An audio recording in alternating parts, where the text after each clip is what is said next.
বানাচ্ছি ফুলকপির রোস্ট। এর জন্য লাগবে ফুলকপি, চালমগজ, কাজু, কিশমিশ, পোস্ত, টক দই আর আদা, পেঁয়াজ, রসুন বাটা। কিছু পেঁয়াজ ভেজে নিতে হবে।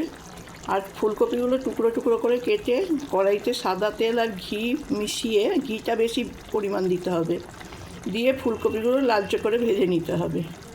তারপরে ওই আদা, পেঁয়াজ, রসুনের পেস্টটা আর যে পেঁয়াজটা ভেজে রেখেছিলাম সেটা একসঙ্গে পেস্ট করে নিতে হবে।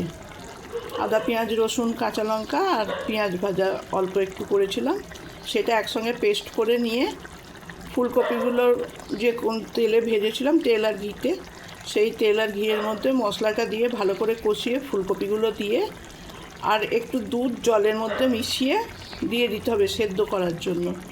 এই দেখো বন্ধুরা, সেদ্ধ হয়ে এসছে।